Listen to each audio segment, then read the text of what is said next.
Human rights is, geez, that's a good question. Human rights. Well, that's a tough one. Wow.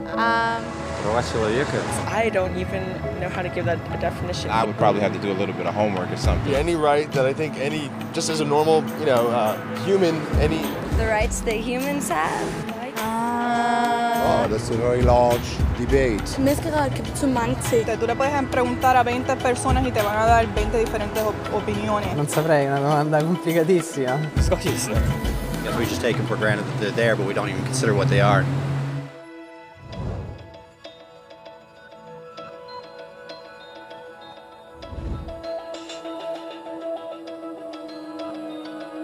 Los derechos humanos son los derechos que tienes simplemente por ser humano.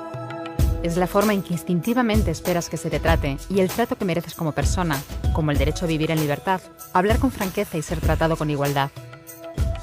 Hay muchos tipos de derechos. La mayoría tienen que ver con cierto grupo. Pero los derechos humanos son los únicos que le corresponden absolutamente a todo el mundo en todas partes. Eso significa niños, gente mayor, pobres, jugadores de básquet, basureros, cantantes de rap, maestros, africanos, indios, albanos, cristianos, musulmanes, cabalistas, ateos, tu madre, tu padre, el vecino y tú. Todos tienen los mismos derechos humanos exactos. En otras palabras, son universales. Pero la cuestión sigue en pie. ¿Qué son? Name the human rights? What the human rights are?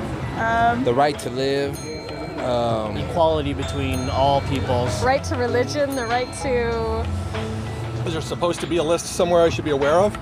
De acuerdo con las Naciones Unidas, hay un total de 30 derechos humanos, que generalmente se agrupan y se llaman simplemente derechos humanos. Se enumeran en la Declaración Universal de los Derechos Humanos, que es el documento sobre el tema más aceptado en el mundo. Pero llevó mucho tiempo para que llegaran.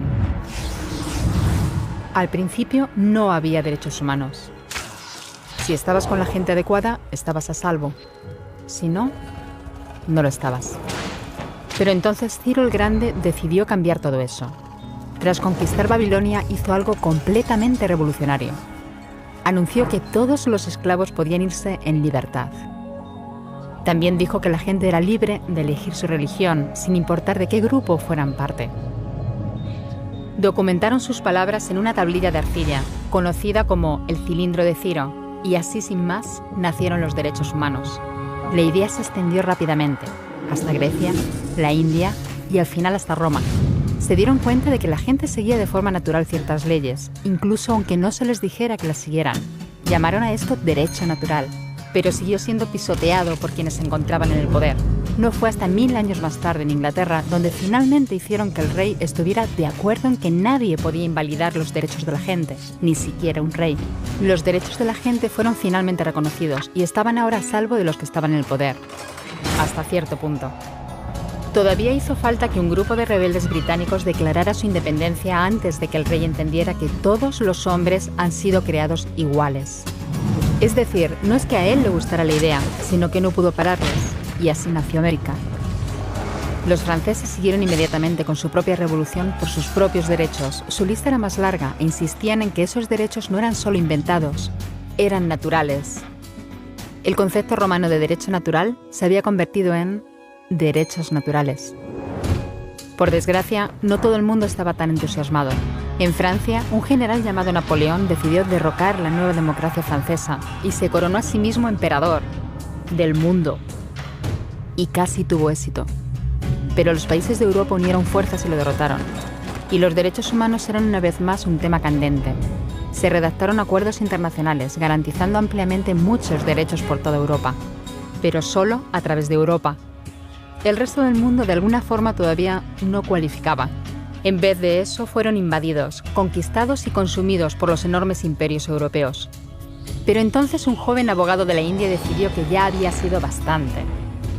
Se llamaba Mahatma Gandhi y frente a la violencia insistió en que toda la gente en la tierra tenía derechos. No solo en Europa. Al final, hasta los europeos empezaron a estar de acuerdo. Pero no iba a ser tan fácil. Habían estallado 2 guerras mundiales. Hitler exterminó a la mitad de la población judía de la Tierra en los horrorosos campos de muerte nazi. En total, 90 millones de personas habían muerto. Nunca los derechos humanos habían estado tan horriblemente cerca de la extinción. y nunca había estado el mundo tan desesperado por un cambio. De forma que los países de la Tierra hicieron causa común y formaron las Naciones Unidas. Su propósito básico era reafirmar la fe en los derechos humanos fundamentales, en la dignidad y el valor de la persona humana. ¿Pero qué eran los derechos humanos? ¿Eran las proclamaciones de Ciro? ¿El derecho natural de Roma? ¿Las declaraciones de Francia? Todo el mundo parecía tener una idea ligeramente distinta de lo que deberían ser los derechos humanos. Pero bajo la supervisión de Eleanor Roosevelt, finalmente se pusieron de acuerdo en una serie de derechos para absolutamente todo el mundo. La Declaración Universal de Derechos Humanos. El concepto francés de los derechos naturales se había convertido finalmente en los derechos humanos. Así que, en resumen, al principio solo unos cuantos afortunados tenían derecho alguno, hasta que uno de ellos decidió, oye, otra gente también debería tener derechos, lo que fue estupendo, salvo que no todo el mundo estuvo de acuerdo. Y solo que llevó unos cuantos miles de años de lucha, declaraciones y más lucha hasta que finalmente todo el mundo estuvo de acuerdo en que los derechos humanos deberían ser para todos. Y vivieron felices y comieron perdices. Salvo que hay un pequeño problema. Si la gente tiene derecho a la comida y el cobijo, ¿por qué hay 16.000 niños muriendo de hambre cada día? 1 cada 5 segundos. Si la gente tiene libertad de expresión, ¿por qué hay miles de personas en prisión por hablar claro? Si la gente tiene derecho a la educación, ¿por qué hay más de 1.000 millones de adultos incapaces de leer? Si la esclavitud ha sido abolida verdaderamente, ¿por qué hay 27 millones de personas todavía esclavizadas hoy en día? Más del doble de las que había en el siglo XIX. El hecho es que, cuando se firmó, la Declaración Universal de los Derechos Humanos no tenía la fuerza de la ley. Era opcional. Y a pesar de muchos más documentos, convenciones, tratados y leyes, todavía es poco más que palabras en una página. Así que la cuestión es, ¿quién hará que esas palabras sean una realidad? Cuando el Dr. King se manifestó en pro de la igualdad racial, se estaba manifestando por los derechos que las Naciones Unidas habían garantizado hacía casi 2 décadas. Pero con todo, se manifestó. Cuando Nelson Mandela defendió la justicia social en la década de 1990, su país ya había estado de acuerdo en abolir esa discriminación desde hacía ya casi 40 años. Pero con todo, él luchó. Los que luchan hoy en día contra la tortura, la pobreza y la discriminación no son gigantes o superhéroes.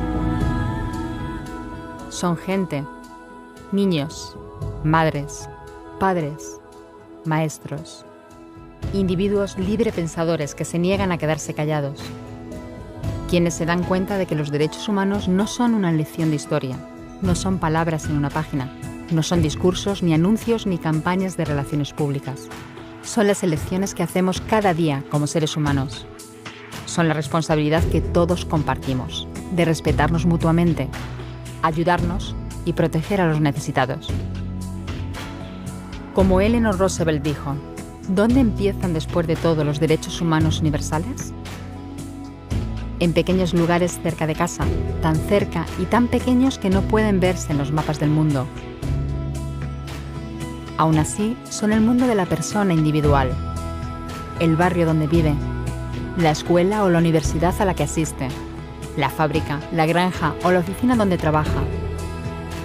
Esos son los lugares donde cada hombre, mujer y niño buscan justicia igualitaria, igualdad de oportunidades, dignidad igualitaria sin discriminación. A menos que esos derechos tengan un significado ahí, tienen muy poco significado en cualquier otra parte.